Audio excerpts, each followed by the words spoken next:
Okay, good morning, everyone. I see a lot of new faces, so I'm going to take a few minutes to tell you a little bit about this room, the facility, the church, and the forum.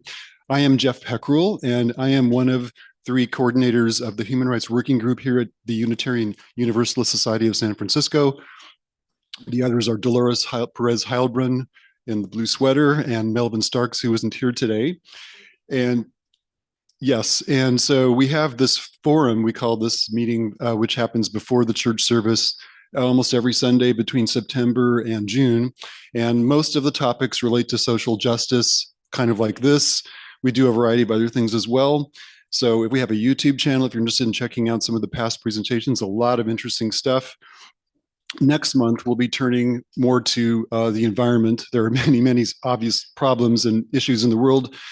Since Earth Day is in April, we're going to do a couple of presentations on things relating to that. So next Sunday, we have a presenter coming from Forests Forever, I believe they're called, who'll be talking about forest conservation. And then at the end of April, we have Save the Delta, talking about trying to stop these giant tunnels they want to build to divert all the water out of the Sacramento River to Southern California. We won't have forum on April 13th or 20th. So next Sunday, come back for Forests Forever, the end of April for Save the Delta, and then in between we'll have a little hiatus. And then we have a lot of programming lined up for the month of May and June. We're still working on to finish out this season. Okay, logistics, there is a bathroom just outside the hall there. Sign-up sheets if you want to be on our email list to get notifications about these sessions and you're not already on it. Please sign up. It's not a big volume email. You just get like one a week or two, maybe two. And what other announcements? Well, next Saturday, there's going to be a protest in Civic Center called Hands Off. I'm only just learning about it. The church here is starting to get organized to have a contingent there making signs. I think some of us are going to stick around after either after this forum or after church, which would be like 12:30, to talk about what we want to do as a group for Hands Off. And I think that at the end of today's session, I'm going to have Richard Becker from Answer come up and maybe talk a little bit more about Hands Off. Okay, just a little bit also about how we do the Q&A here. Rather than, because we hope and expect a lot of questions and maybe comments from people in the audience today, rather than handing them the microphone, what we like to do is have you write your questions down on the cards, and you should find them on a chair near you or on a table. And then we'll ask our presenters the questions and do it like that, okay? And then just finally, it's all common sense, but we want to make sure that all of us communicate with openness and respect, okay? So if when we get to the Q&A part, let's just keep those principles in mind here. And before we introduce our speakers, I'm going to ask Dolores to give the Ohlone land recognition. Thank you. Good morning, everyone. We, the members of the First Unitarian Universalist Society of San Francisco, acknowledge that our community is located on the ancestral homeland of the Ramaytush Ohlone peoples, who inhabited what is now the San Francisco Peninsula. Anthropologists say that these indigenous communities lived in and moved through this area for over 10,000 years.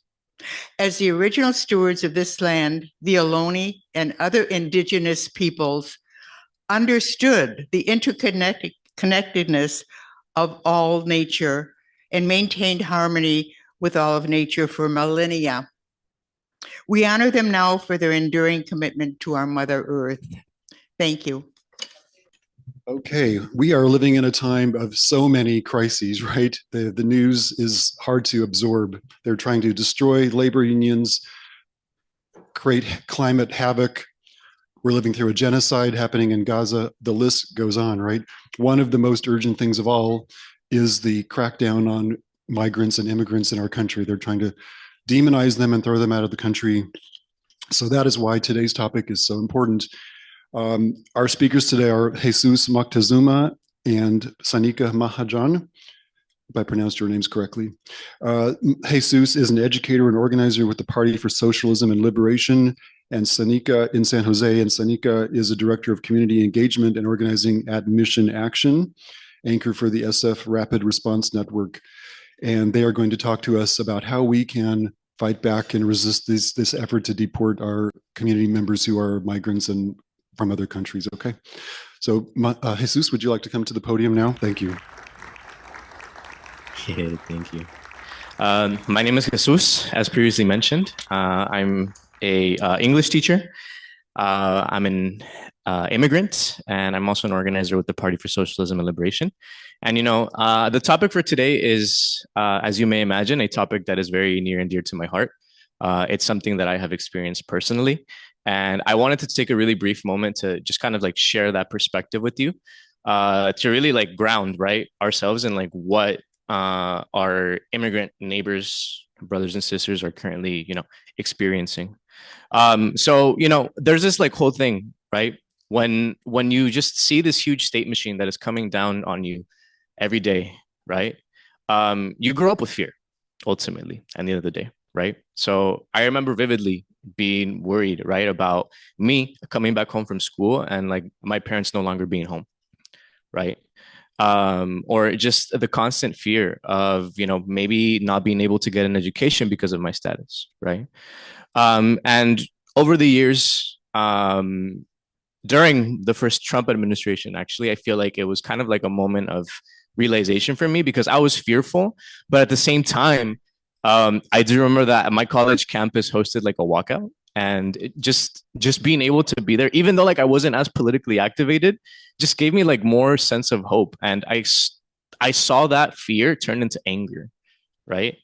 And over the years, that anger slowly started to turn into a more concerted effort of understanding why these things happen, right? Why are we constantly persecuted? Why are we labeled as criminals? What is the purpose behind this, right?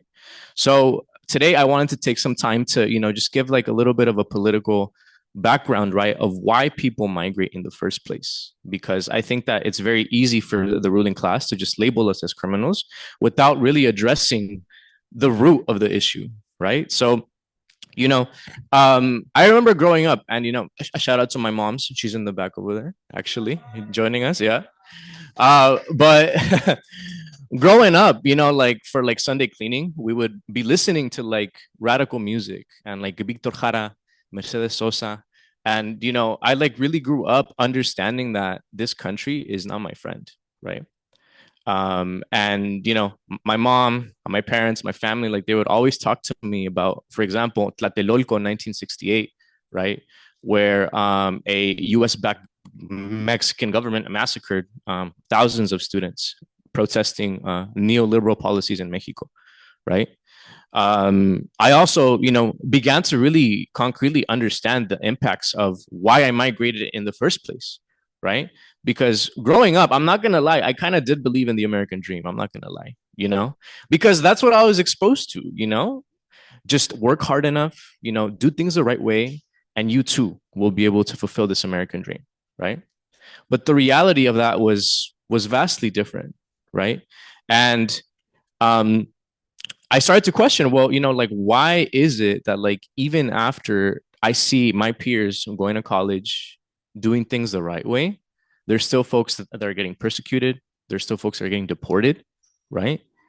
These should I pause or no, we're good? Okay. Anyways, these contradictions became really blunt to me and made me start to question things at a deeper level. And this is when I started to learn about things like NAFTA in 1994, right? These economic policies that severely destabilized Mexico, right?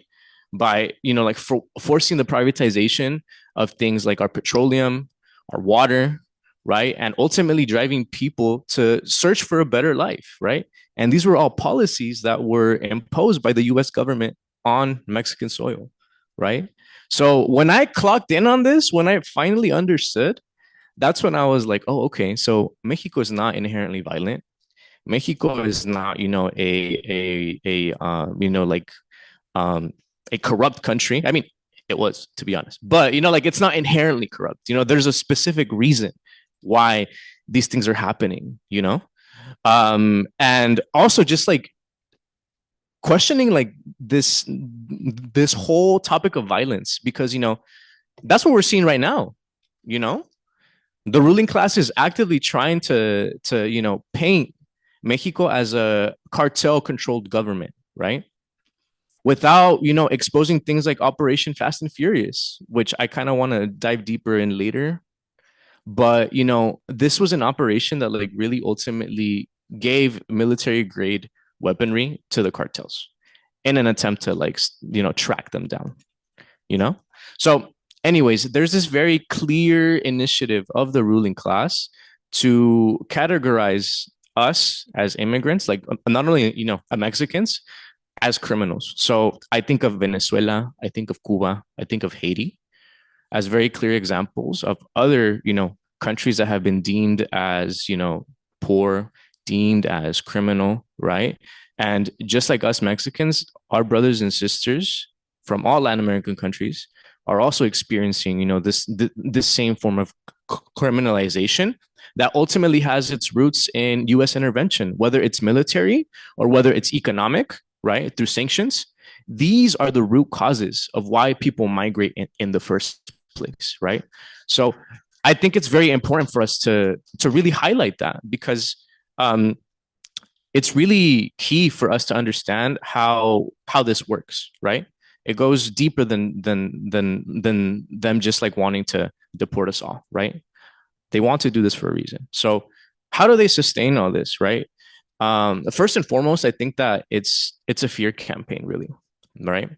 And after doing outreach in San Jose, all throughout the Bay, what we're really starting to realize is that although this fear is very valid and our communities are in fear, there's also this very inherent like want to resist, right? There's also bravery there, right?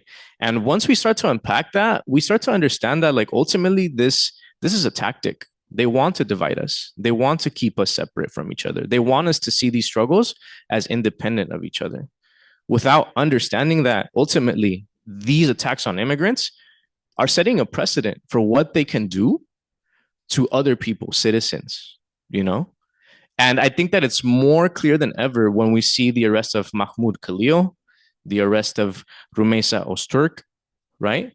These were, folks that did things the right way, right? But ultimately, they still experienced a very, very repressive arrest, right? Where like literally they just pulled up in plain clothes and arrested them in broad daylight. Well, Rumeysa, at least. But it's very important for us to clock that, right? To see that as a tactic that the ruling class right now is willing to use against anyone that they deem as opposition, right? So regardless of immigration status, if they see you as opposition, they will use that repressive force against you, right? And it's also key for us to see that, right now, the target is immigrants, right? But we're also starting to see that it's students, it's workers that are fighting for a dignified life, right? We're all under the aim of the ruling class, right?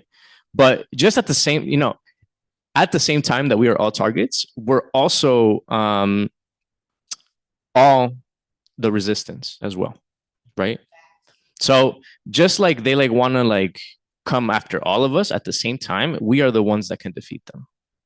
So I really wanted to just really stamp that, because when they try to divide us, our best weapon, our best, response to this is for us to unite, right? Because we have something more important to overcome, right? And we have a common foe at the end of the day, right? So we all play a historic role in this historic time that we're living in, as mentioned previously, right? And we can defeat it. And I think a lot about 2006. And 2006 has a very personal connection, and I'll explain that in a bit. But 2006 was the the year of the Sensenbrenner bill, right? Which was a bill that attempted to label immigrants as felons, right? And honestly, we're starting to see some echoes of that today too, right? But in 2006, millions of people hit the streets, right? In the day without an immigrant.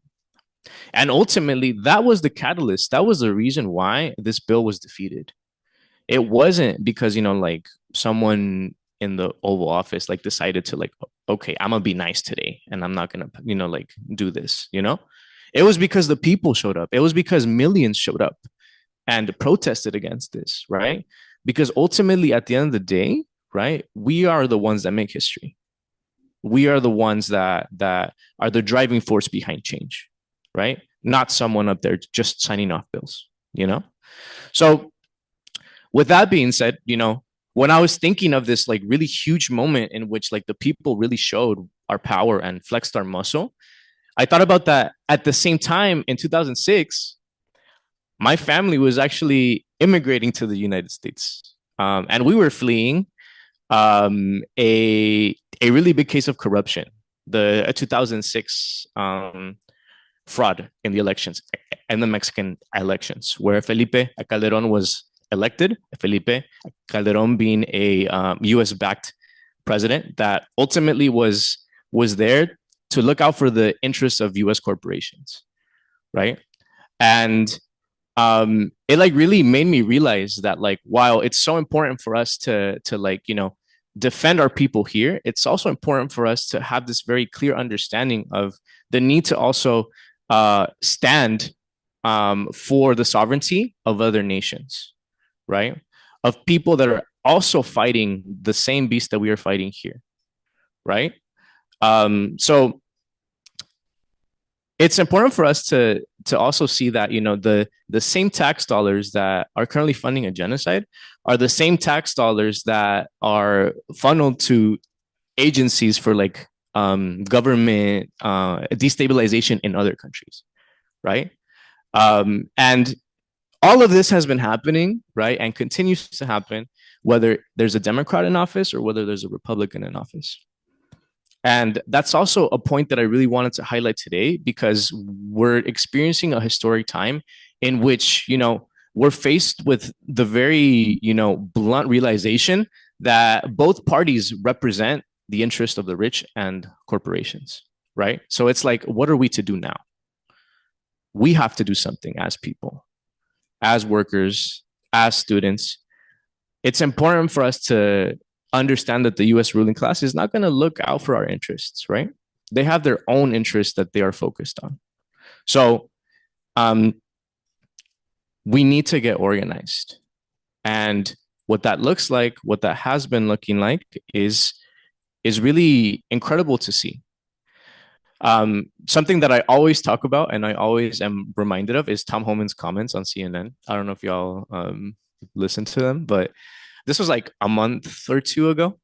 They were interviewing him about the deportation campaign in Chicago specifically, and he admitted he like said on like national TV that the people are too informed. So we have not been meeting our quota for deportations, right? And that's because across the nation, there has been a very concerted effort in informing our communities about their rights, right? Know your rights trainings, door knocking have all been tactics that, have been used to not only inform our communities about their rights, right? But also bring them into action, right? Because at the end of the day, yes, it's important for us to understand like what our constitutional rights are, but we ultimately have to understand that getting organized, coming to meetings, talking about how are we going to expand this movement? How can I talk to my neighbors? How can I get them to talk to their, like friends and family, and ultimately keep on building this movement, this mass movement? That is going to be the key for change, right?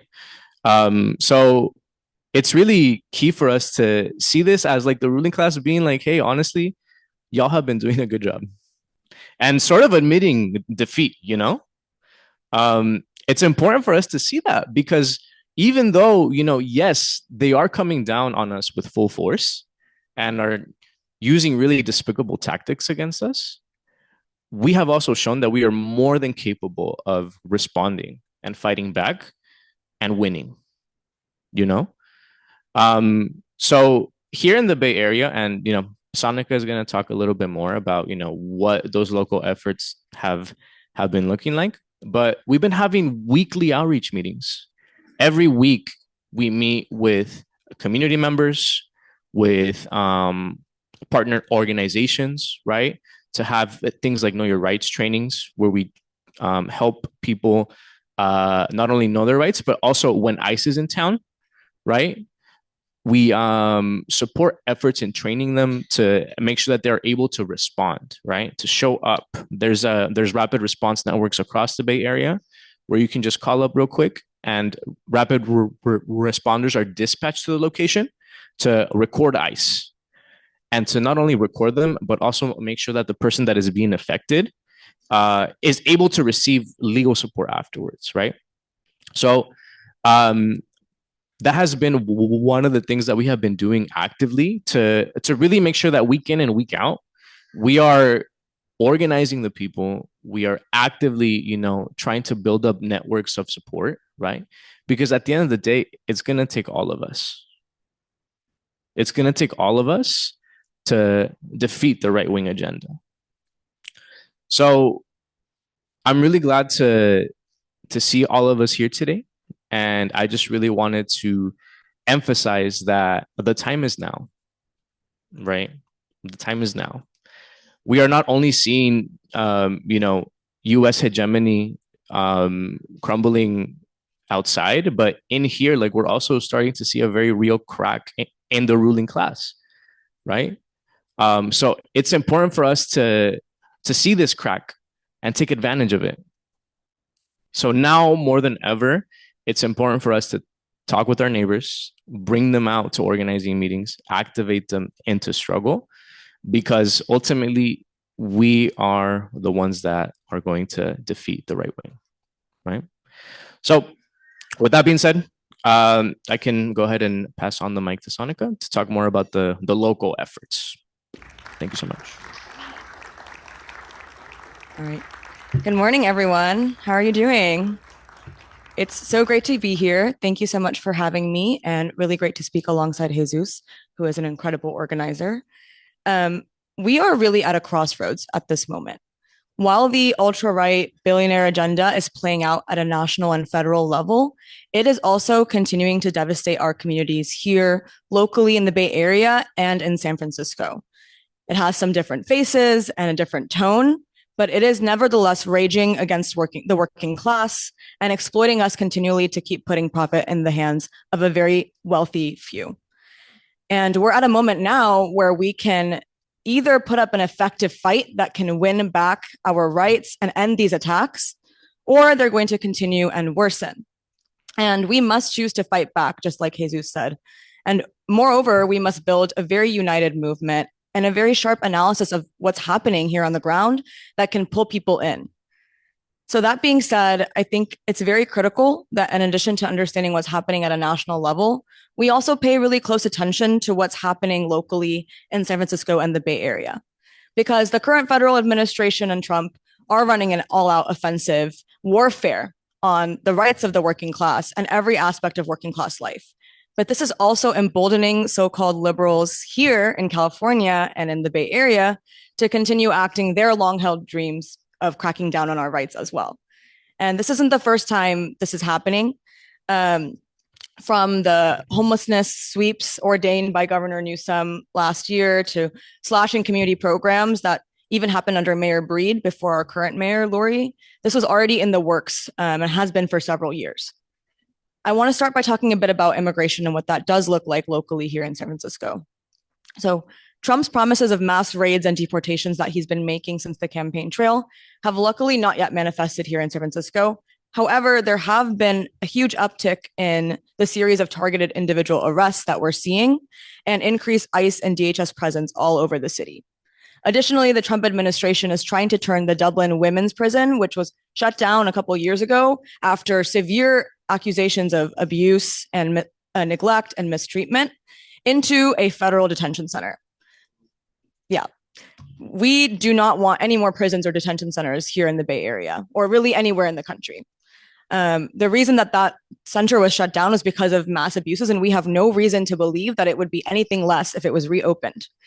There is currently not a federal detention center here in the Bay Area, and a lot of the people that get detained are taken to others, including the Golden State Annex in Bakersfield. And we have reason to fear that if one was built here, the Trump administration would only plan to increase deportations and even, step them up into mass raids. But as long as the Trump administration, or really anybody else, tries to build and open prisons and detention centers here in the Bay, there will also be a struggle against them. And so Mission Action, and including many other community partners, was part of a very large protest outside the Dublin women's, or what used to be the Dublin's women's prison a couple of weeks ago. And we'll continue to be fighting back there and across the Bay if they try to open continued detention centers. The tactic here really is fear, just like Jesus already mentioned, right? They're running what can only be called a campaign of terror against our immigrant communities and the working class here in general. They want to divide us up, make us feel like the immigrant issue is not an issue that the rest of us can intervene in, and they want to keep the working class from really realizing the power that we have. But here in San Francisco, including across, and then also the rest of the nation, we know very visibly that the reality is that immigrants and workers make this city run, and they make the country run. They provide the labor, the infrastructure, the time that makes our economy, and especially in the Bay Area. And so they also hold the power. Mission Action is the lead organization, or the anchor organization, in the San Francisco Rapid Response Network, which is a network that runs a 24/7 hotline for ICE enforcement and activity. So for decades now, we've been doing some of the work of defending and supporting our immigrant communities across San Francisco and in the Bay Area. The 24/7 hotline that we have operates in multiple languages, and anyone can call it. If we verify that there was ICE activity, and especially an arrest, we'll be then able to activate our attorneys that are on call 24/7 in order to provide legal advice and legal support for anyone who was detained. So before I say anything else, I want to greatly underscore the importance of calling the hotline.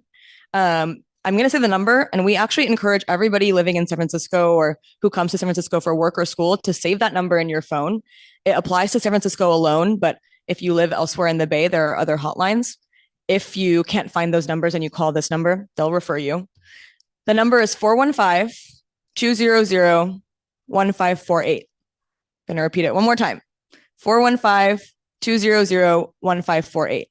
And the reason that it's so important for all of us to have this hotline saved and understand how to use it is because this is one of our really important tools in San Francisco for spreading the correct information about what's happening locally, not rumors or misinformation, right? Like we said, if fear is such a great tactic, then rumors, misinformation are some of the fuel for that fear. So one of our goals is to be able to communicate to the community accurately what's actually happening, if an arrest actually occurred or did not, and if ICE is actually present in their neighborhoods or not. As I mentioned, we have seen an uptick in arrests recently, but we've also seen a huge influx of calls to the hotline. Not all of them are because people are visibly seeing ICE activity. A lot of them are people who are really fearful. They heard a rumor, or they're not sure what to do if they think that they might be at risk. And so in addition to Know Your Rights workshops that we've been running across the Bay Area, we're also trying to make sure everybody knows exactly how to use this hotline. So if you, a loved one, or anyone you know is part of or witnesses ICE activity or a detention, please call the hotline immediately. And the other thing that we really recommend is try to get from a safe distance photo or video so we can verify what actually happened as quickly as possible. And we also work with our community partners like the school district, Muni, and the city to try to verify what's actually going on. There are also going to be a lot of opportunities for folks to get involved and plugged into the hotline work, right? If you're interested in volunteering to be supporting community members with accompaniment, that essentially means that you're helping them get to their regular check-ins with ICE or their court appointments. That way you can make sure to be an advocate for them. We've seen an uptick in people that are actually getting detained straight from their regular ICE check-ins these days. And so accompaniment is a powerful tool to prevent that from happening. and to show that we, the community, are actually watching and we're going to defend our immigrant communities and neighbors. We also in the future want to have more opportunities for people to get involved in verification on the ground, seeing what's actually happening, and also doing outreach and canvassing. I actually, just like Jesus, was going to bring up the interview with Tom Homan, the border czar that Trump has, who complained that especially in sanctuary cities, it's very difficult to arrest immigrants because they know their rights so well. But I want to point out that it's not because the sanctuary city is something that our politicians are just upholding for us. That's not the reason why that's happening. It's because of the people, the ones that are on the ground doing that outreach, passing out hundreds and thousands of red cards with the hotline number, explaining to people their rights, getting them ready to fight back and ready to mobilize at the drop of a hat when anything happens. That's why the sanctuary city continues to be upheld, and that's why people know their rights and are increasingly difficult to actually arrest. And speaking of sanctuary, as many of you probably already know, is a very historic policy that we have here in San Francisco. And in fact, the Bay Area has the first cities in the nation to become sanctuary cities. And that's a very important development. Again, that's not one that politicians handed down to us. It was something that was hard fought and won by working class movements, by the people that decided that we were going to stick by our immigrant neighbors, and the immigrants that decided to speak up despite severe repression. That's why we won the policy of sanctuary. And actually, although politicians in our city today, including our mayor and some of our supervisors, say that they will continue to affirm sanctuary, in reality, we've had to continue to fight to defend it from them for the last several years. So just a couple of years ago, there was a renewed push to kind of carve out exceptions to sanctuary, specifically around carving out exceptions for those who are charged with or accused of drug-related or fentanyl-related charges. Now, that sounds like it's something that's for public safety, but all of us here in this room, I think, can easily say that that's really just a way to scapegoat immigrants further, right? And it's not just the politicians. The SF Chronicle came out with a 5-part series of articles basically saying that Honduran immigrants come to this country with the sole purpose of dealing drugs, which is racist and ridiculous. We know it's not true. And so Mission Action, along with so many of our community partners, have been fighting against this narrative and also fighting to protect sanctuary from any carve-outs. Sanctuary policy should be no exceptions, and it should be something that our city officials not only fight to uphold, but they also take it a step further to actually support and defend our immigrant families that are facing detention, not just pay lip service to sanctuary that has been in place for decades.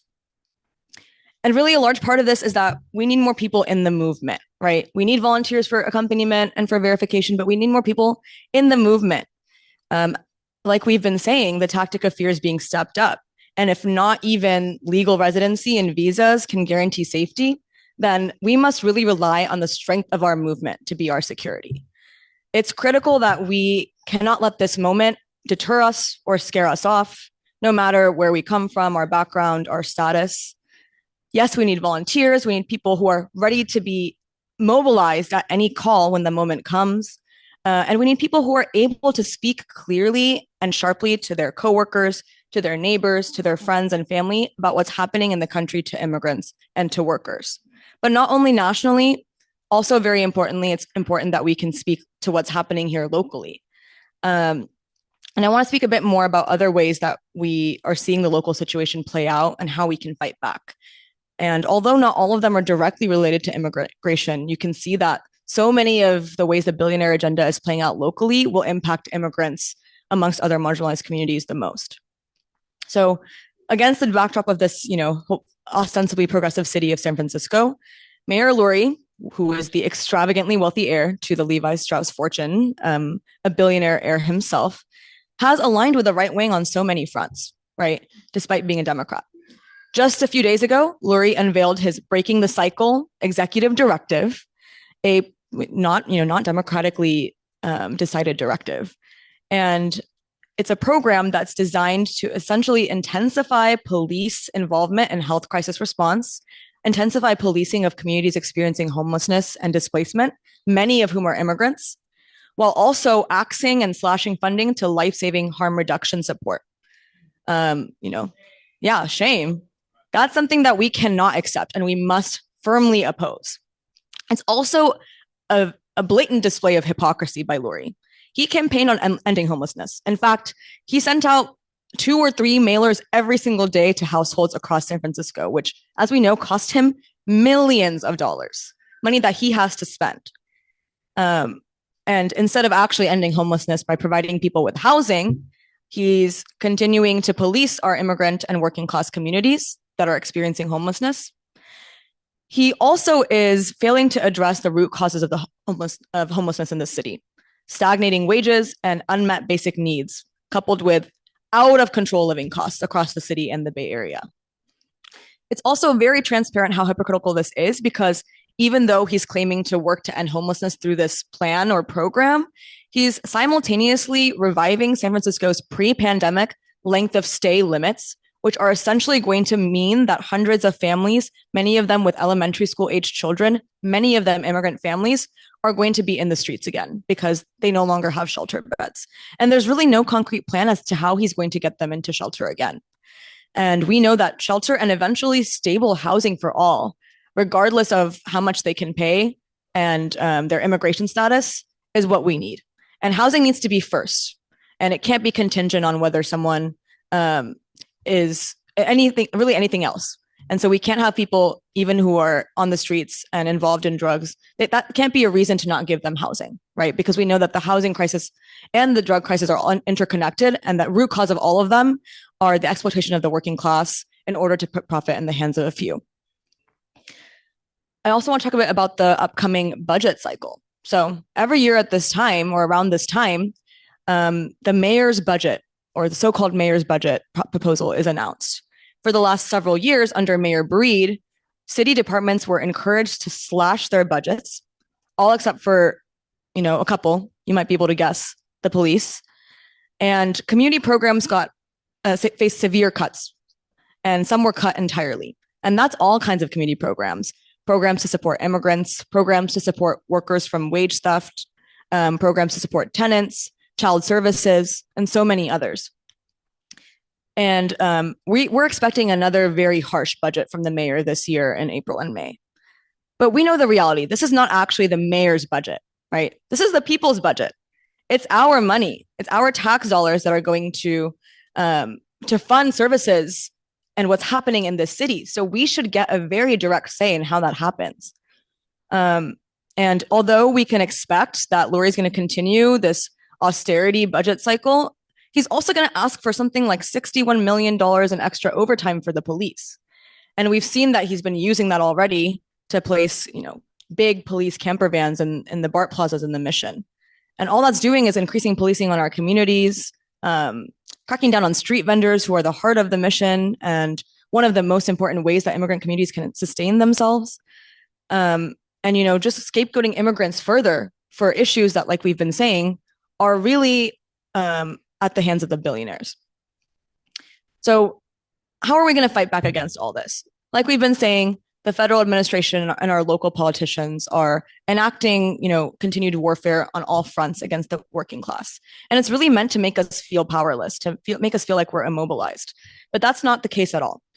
And just to reiterate once more, the only option that we really have is to build a movement that recognizes that the power that we have. No one is coming to save us. The Democrats, Republicans, our mayor, or anyone at the federal level, right? But luckily, we're already building across sectors, types of organizations, and focus areas across the working class to fight back.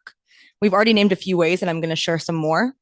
But it's really important that we name the billionaire agenda for exactly what it is and speak concretely to who our enemy is.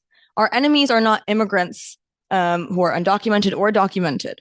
Our enemies are not other working class people, no matter what they believe, no matter who they voted for. They're not our main enemy. We need to build unity across all sectors of the working class to fight our real enemy. And that is and only is the billionaires and the politicians that represent them in both parties, in both major parties.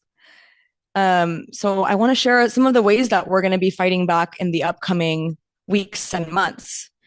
As I mentioned, Mayor Lori just recently reinstated the length of stay limit, and a couple of families were due to be evicted quite immediately a couple of weeks ago with elementary school age children into the streets because of that policy. But our coalition partners, including Faith in Action Bay Area, were able to mobilize and really fight back against that and engage, so many people, including other immigrants, and unhoused people to fight back against that. And so while those evictions are something the city was willing to reconsider, we can basically anticipate that so many more will come down the pipeline because of the ending of this length of stay limit policy. And so Faith in Action is holding a town hall and asking folks to sign a petition that basically opposes these evictions and invites the mayor, supervisors, and other community stakeholders to join them in speaking about this on April 7th. It's going to be at Buena Vista Horace Mann, which is a key school in the Mission community and is also the site of what used to be a historic stayover program for SFUSD families facing homelessness. That program actually was also ended by the city very recently. Mission Action used to be the organization that ran it, and we haven't been able to identify another site. So we can see that the city is really cracking down on immigrants in so many ways. And despite saying that they uphold sanctuary, taking away so many of the resources that actually support immigrant families in our community. And so that town hall is going to be really important. And I encourage you all to go. I actually wish I had a slide with the petition link, but you can actually come up to me later and I'll show it to you. So you all can sign that and hopefully get the information to attend on April 7th in the Mission. There's also going to be a variety of actions and hearings related to the city budget coming up. And I really want to encourage you all to participate and be paying close attention. Because like we were saying, this billionaire agenda is playing out very particularly in our local context. In fact, many would say that San Francisco and the Bay Area are really the intellectual hub of the billionaire class. It's where Silicon Valley is, right? It's where so many of the tech companies are gleaning profits off of our backs and devastating our communities. And so it's really important that we pay attention to how our money is being used and who's benefiting from that. And so in April and May, there's going to be several budget actions and hearings, and we can send out more information about that. And we really encourage everyone to stay updated and informed as to how our money is being used here at the local level. One that I'm really excited for is May Day on May 1st. Many of you might already know this, but May Day is historically a day where labor unions and workers come together to celebrate the history of unions' big wins, including the 8-hour workday and 40-hour work week, and to continue to exert labor power to try to win the victories that we need today. And that's the historical context, but in the moment, May Day this year is going to be very important. Just a couple of weeks ago, the Chicago Teachers Union, which is very influential and has won major victories for not only teachers, but the entire community in Chicago, held a conference for a few hundred major labor leaders, educators, and other organizers in Chicago, where they essentially framed May Day 2025 as one of the pivotal moments in the fight against the billionaire agenda. And it's not only May Day 2025, but it's also, gearing up toward the next several years, leading all the way up to 2028, when a lot of unions are setting their contracts to expire. And we can look forward to, a lot of labor actions and maybe even a general strike. And so that's the context within which we're organizing May Day. And Mission Action has been working very closely with the Labor Council in San Francisco and so many of our major local unions to come together around a local action that'll be one of many hundreds across this country on May 1st, 2025, and leading all the way to 2028. And so the message of that really is that immigrant and workers' rights are one struggle across unions, across immigrant rights nonprofits, across community organizations. It's one struggle, one fight, and we can only win by uniting across all of these sectors of the working class. And our main enemy in this struggle is the billionaires and the billionaire agenda. And so I'm really excited for May Day. We've been having some really amazing meetings across all of these groups, and seeing us really work to build that principled unity is something that is unmatched. And I think this moment more than ever calls for that and allows us to be bold in building that unity. Jesus mentioned this, but there's also organizing meetings for the coalition called We Fight Back, which Mission Action has been a part of since inauguration weekend. We had a big action then. And those organizing meetings have been happening weekly since then. A lot of the main ones happen in Oakland, but we've also been having them in San Jose and San Francisco on Friday evenings. And so they're all at different times in different locations. I think the best way to kind of keep track of where those are going to be and when is through the PSL Bay Area Instagram. So you could just follow at PSL Bay Area, but also feel free to ask me or Jesus later if you have more questions about those. Those are always so energizing. And just a couple of days ago on Friday, we had one in San Francisco with amazing speakers from the Postal Service, the Transit Workers Union, and others who were speaking to all the ways that workers are fighting back against the billionaire agenda. And of course, it was already mentioned, I think Richard's going to talk about it more, but there's the hands-off action in Civic Center next Saturday, April 5th. And, just another way that we're seeing the really organic, spontaneous energy in our class to fight back, the recognition that the main enemy here are the billionaires and that it has to be an independent movement of working class people that can end that and nothing else.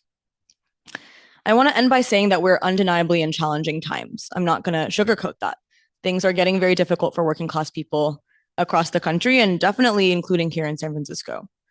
The political landscape is evolving very rapidly and often unpredictably. We don't always know what's going to be coming next, although we can try to use our analysis to understand why it's happening. And the goal of these rapid fire attacks on so many of our rights, immigration, Social Security, healthcare, federal workers, and so many others, is to make us feel as if there's nothing we can do and that it's happening too fast for us to respond. But actually, that's not true at all. We've named so many examples already of ways that we've been able to fight back and win, and we'll continue to do so. We, the immigrants, the workers, and the masses of working class people here in San Francisco and across the country can and will claim our power and fight for the creation of a new system and a better, more just world here and across the country. We can defend our immigrant communities. We can defend labor. We can defend workers and students that are severely under attack right now. But we can only do that if we are organized, if we are united around this political program and the fight against the billionaires. And we hope that all of you will continue to get plugged in, volunteer with the hotline, come to our organizing meetings, keep an eye out for these actions and town halls, and continue to join us as we come together week after week, day after day to continue to build our organizations and the movement to fight back. Thank you so much. Looking forward to your questions. Thank you, Sanika and Jesus. We do have a number of questions, just one so far from Zoom. So most of these were from people in the room here.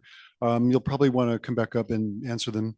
Okay. One was, how can we participate and get involved in your organizations? I heard you mention Instagram is where you are communicating a lot of the organizing information. What was the Instagram account again? PSL? Yes, for the organizing meetings that our coalitions are having often weekly, it's probably best to follow at PSL Bay Area on Instagram.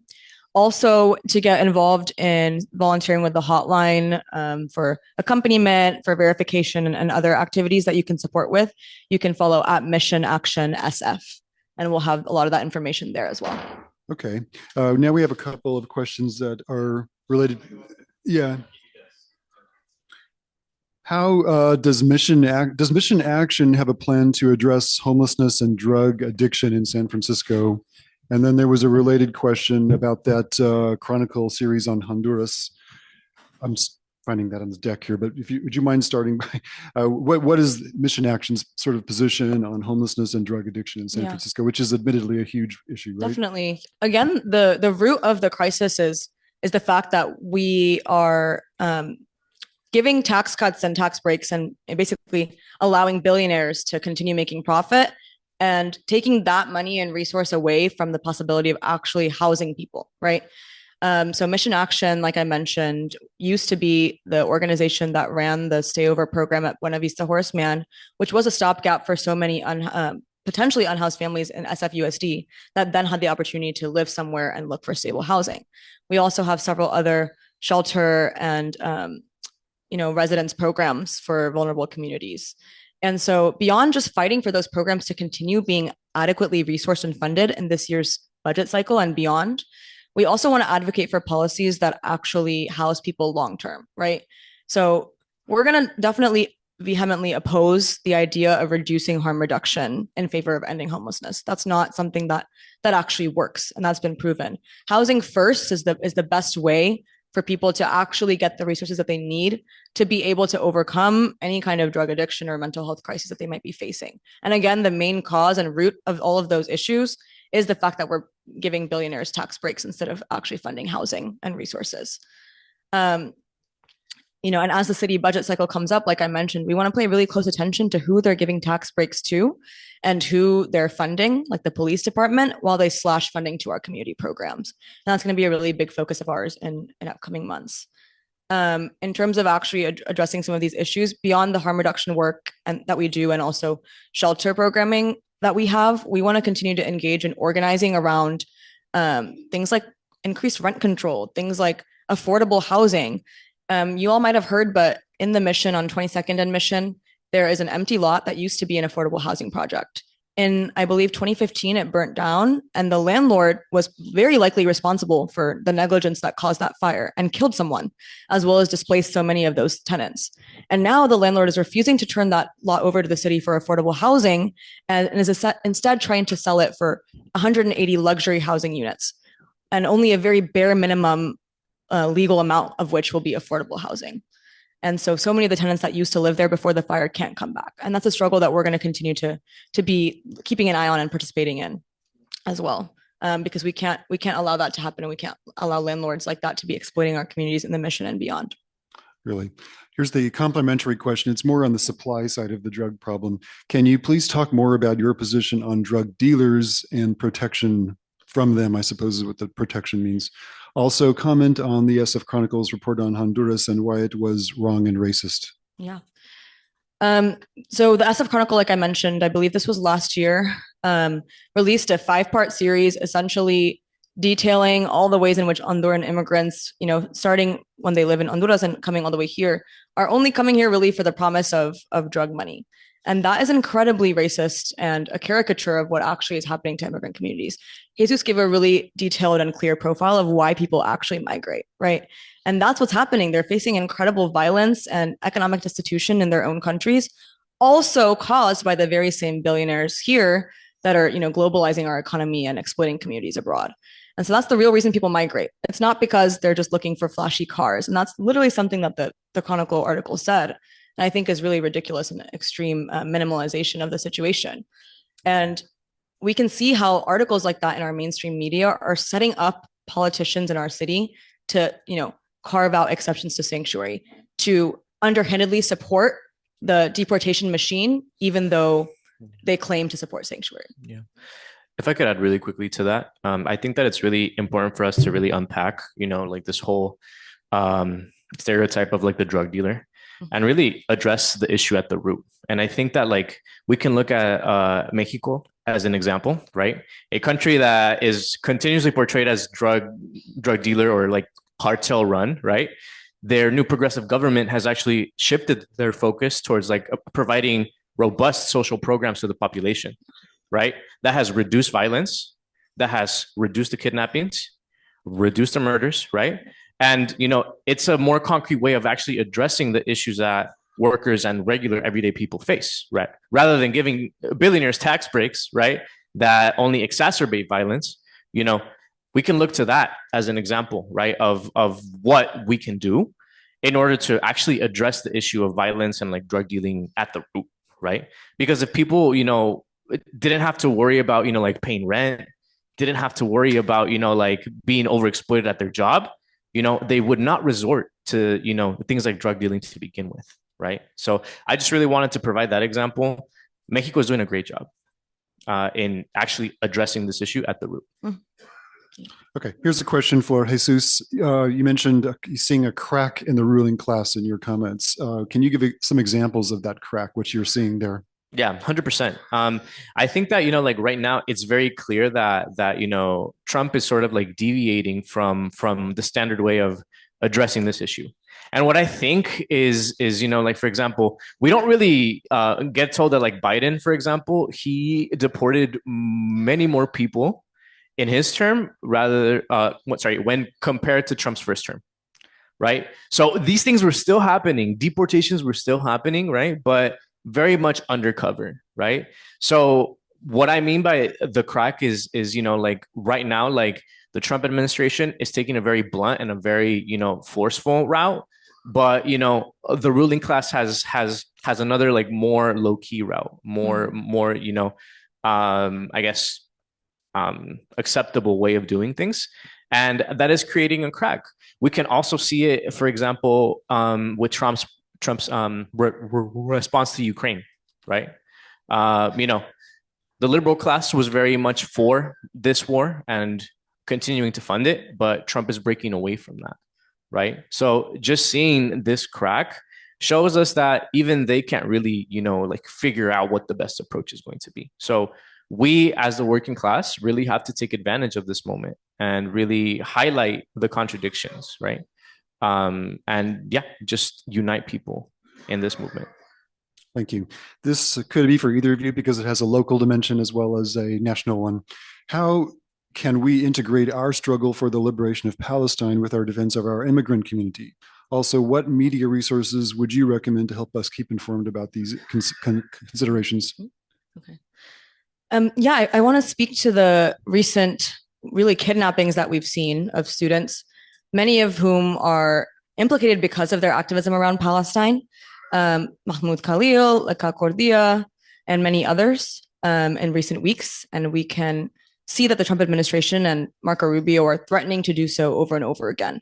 Really, anybody that doesn't meet the foreign policy objectives of the United States, whatever those are, is at threat because of their activism and their free speech. And the free speech of the entire working class has been threatened because of this, right? It's an attack on one of our most fundamental rights because the administration and all of its lackeys know that if they can attack students and immigrants for their activism around Palestine, then they can start to attack labor next. They can come for environmental activists, really anybody who tries to go against what they're trying to do in this country. And so I think that's how our struggles are interconnected most closely. Of course, some of those students that are in question are immigrants. And so their status as immigrants is being exploited in order to make them vulnerable to these attacks. And so we have to make that connection very clear. This isn't just about Palestinians.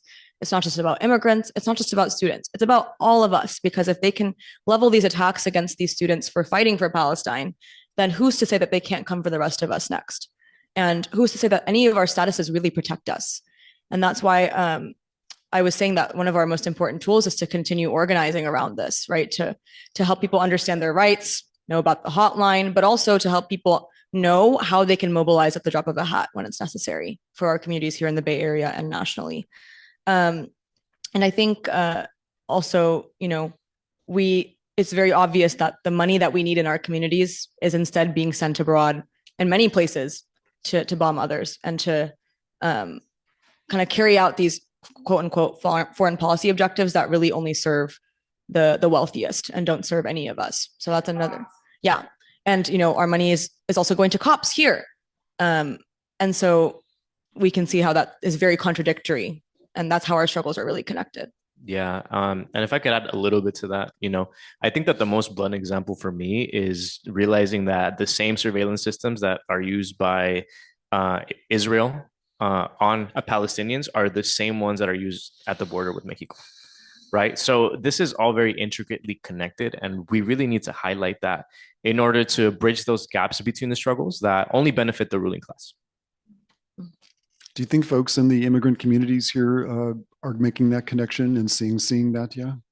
Yeah, absolutely. I think, again, it's something that we have to be as sharp and clear about as possible so we can talk to our communities about this, not only immigrants, but all of our friends and family and coworkers. But I think actually, there's a long history, and maybe Jesus will speak to this more, of immigrant workers being amongst the most politically active, forming unions, fighting back on May Day. There's a day without immigrants that is like historic in San Francisco for turning out hundreds of thousands of people and shutting down big businesses in 2006 and later.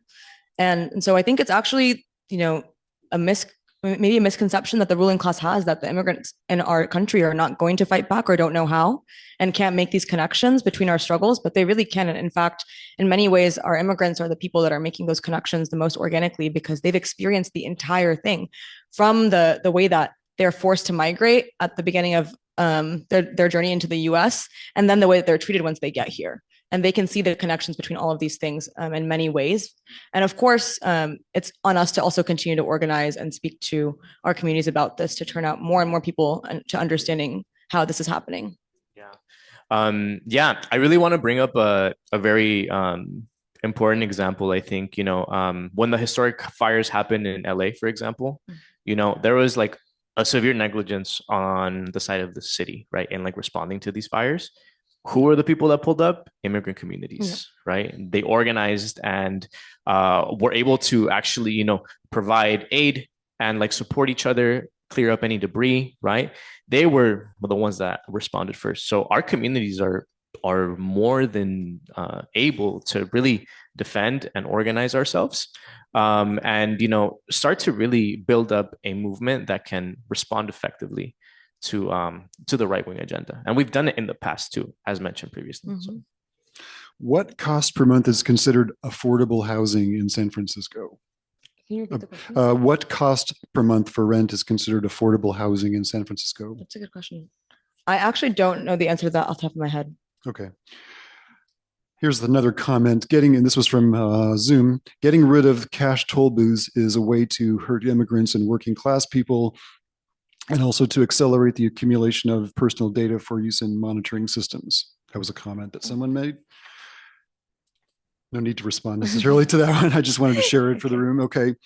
All right. This is a little bit more on the drug dealing side in Honduras. Okay. Can you please say more about your position on drug dealers? I think we had this one already. I'm sorry. This is a comment also. I agree that both Democrats and Republicans favor billionaires at the expense of working class people. However, given the 20th century history on especially the current US politics, how can you say that both parties have been just as bad?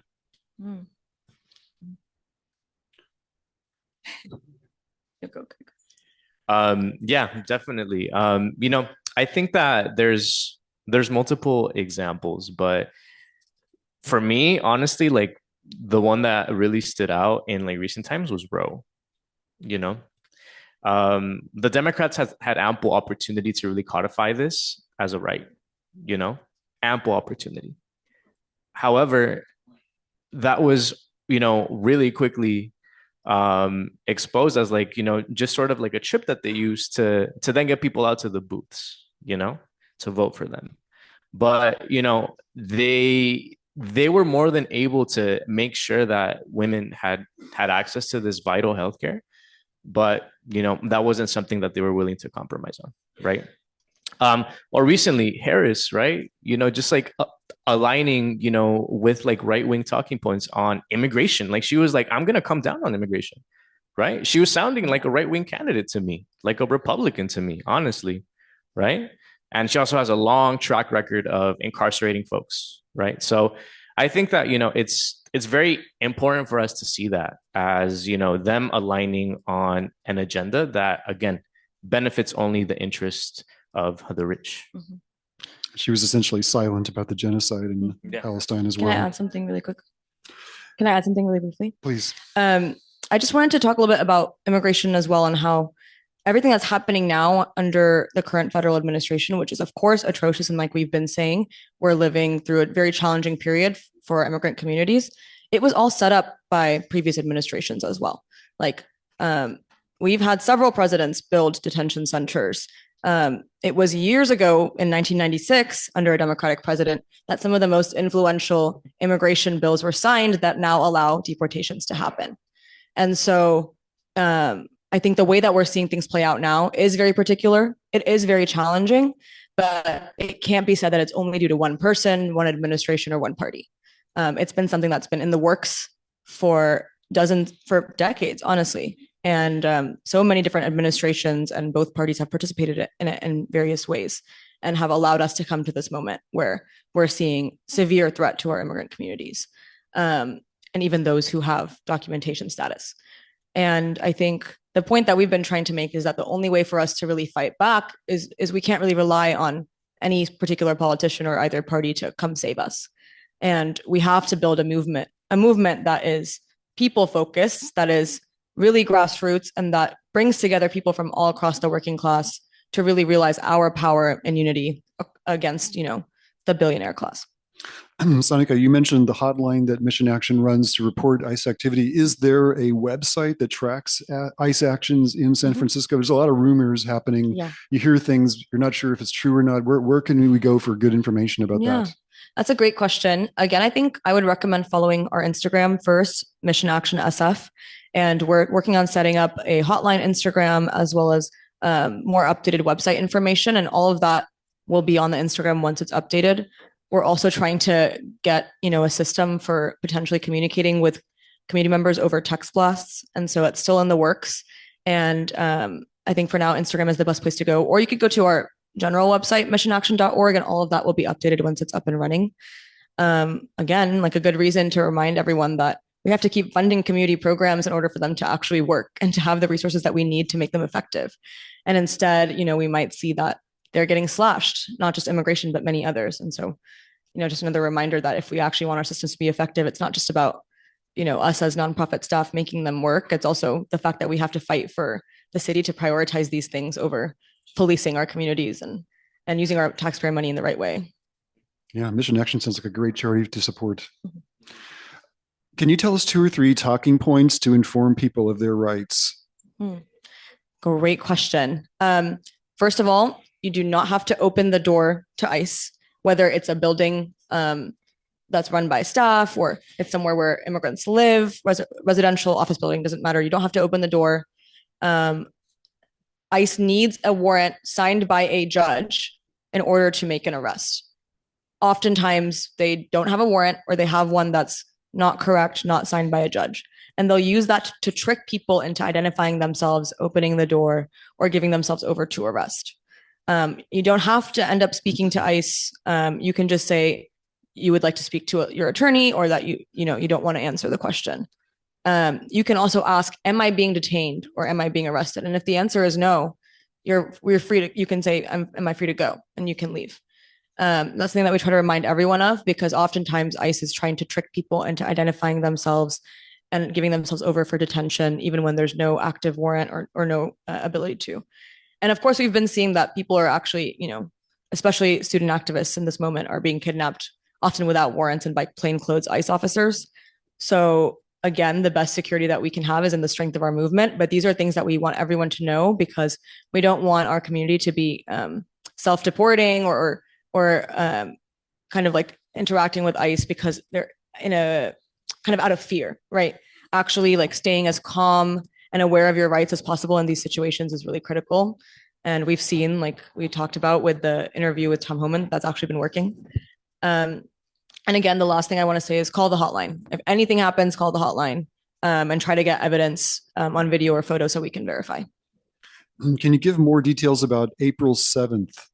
I heard about April 5th. I'm not sure what's happening April 7th. Is there something on April 7th? April 7th is the town hall that Faith in Action Bay Area is hosting to call Lurie supervisors and other community stakeholders to the table to talk about these evictions that might be happening with families, with students in our school districts, immigrant families, because of the length of stay limits that he's reimposing. And so that's happening at Buena Vista Horace Mann. I believe it's 7 p.m. I should double check on my phone, but I can also share that QR code with all of you all to sign the petition to stop the evictions. And also that will have the information about that event. So yeah, April 7th, Buena Vista Horace Mann. Yeah, maybe there's a way I can share that later. Okay. Can you just say a little bit more about what the length of stay ordinance is and what has changed for people who aren't aware of the details of that? Yeah, essentially pre-pandemic, there was a length of stay term limit for families and individuals in shelters in San Francisco. And during the pandemic, because of the eviction moratoriums and the campaigns to cancel the rents, we were able to win a victory, which is that length of stay limit was kind of suspended for many years since the pandemic began. And that's been really important, not just during a pandemic, but just because the length of stay allows families to actually get the time, and individuals to actually get the time that they need to find stable housing, which in San Francisco, like many other places, is a very long bureaucratic process. It's not made very easy. There's a lot of factors that impede organizations like ours from helping a family to actually find stable long-term housing. And so when the length of stay limit is imposed, it makes it so that we're not able to do that in time. And often those families are going to be out on the streets, which then again makes it even more difficult for them to get back on their feet and find stable housing, a job, send their kids to school. Okay, just a couple more questions before we have Richard Becker come to the podium. The anti-immigrant movement and the anti-democracy movement are interrelated. Why not join forces in resistance? What rather the focus on immigrants only? I think you've addressed this question quite a bit already, really, but could you repeat that again, sir? Pardon? Could you repeat that question? It's a comment more than a question. Okay. It says the anti-immigrant movement and the anti-democracy movement are interrelated. Why not join forces in resistance rather than focus on immigrants only? Like, why is your focus so much on the immigrants? No, absolutely. I think that's a very valid comment, and which is what, we're like really trying to emphasize the need to really bridge movements together that are, led by the working class, and that highlight all of the different struggles that we're like actively facing, right?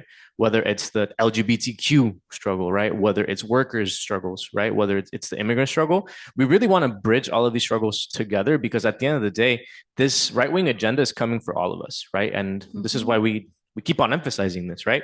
At this particular moment in time, like we're like, focusing on immigrants in a way, because, that's like all of the attacks that we've been seeing, So we've particularly been, like really doing like a lot of work around immigrant defense. However, like right now, like we are also like actively, like bringing in unions, right, to like some of these coalition spaces, and really trying to like, highlight that this is one struggle, one fight for all of us, and we have a common foe, right, which is the rich, the billionaires.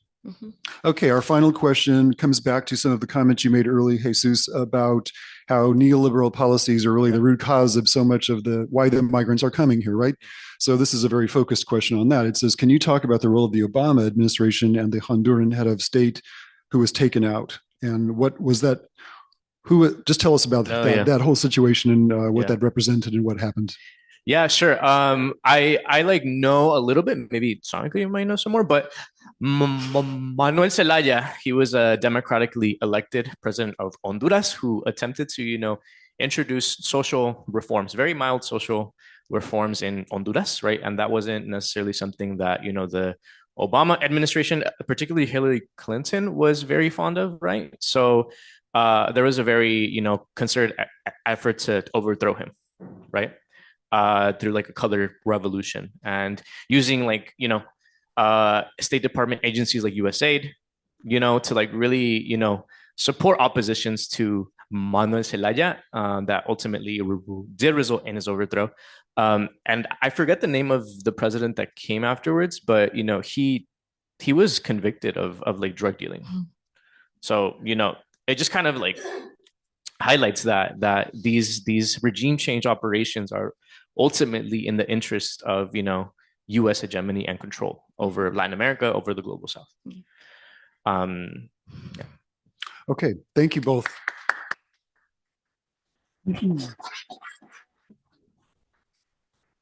So we'll have Richard come and speak for a minute, but I just want to thank you all for coming today. I thought this was an amazing talk, a super, super important topic. I've got the hotline in my phone. I hope you all put it in yours as well. So we have forum next Sunday, and we'll be having an environmental topic. We'll be having Future Forests come and talk to us about conserving the forests. And now Richard will come and speak about this coming Saturday, the protests that'll be happening in Civic Center. So there are many, many activities coming up. One thing I wanted to just mention was that while the leaders of the Democratic Party in the House and the Senate have been so pathetic, Hakeem Jeffries said, "What can I do?" I mean, you only have hundreds of members in Congress. You only have millions of dollars. What can I do? And Schumer surrendered. But many of the people, Democrats, have been spontaneously organizing all kinds of activities like these the demonstrations.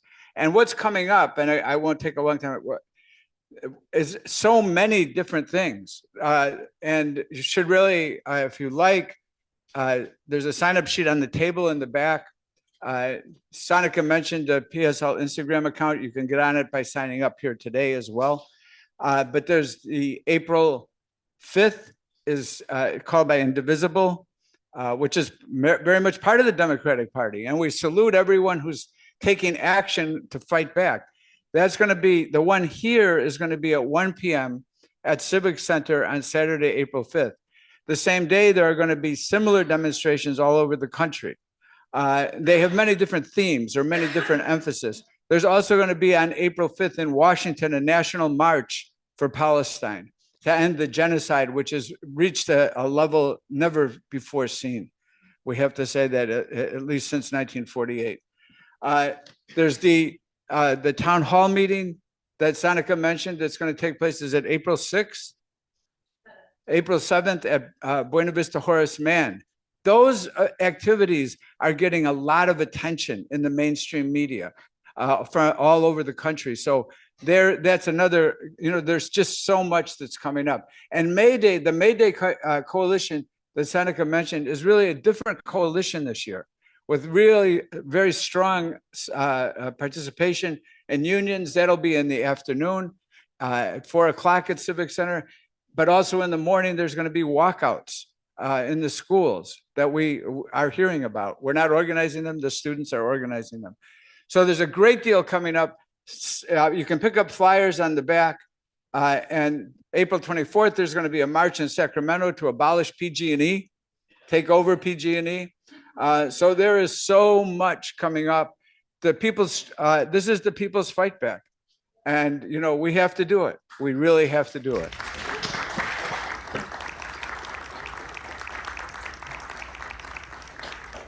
Okay, thank you, everyone. This closes the meeting. We'll see you in Civic Center on Saturday and back here next Sunday. Thank you.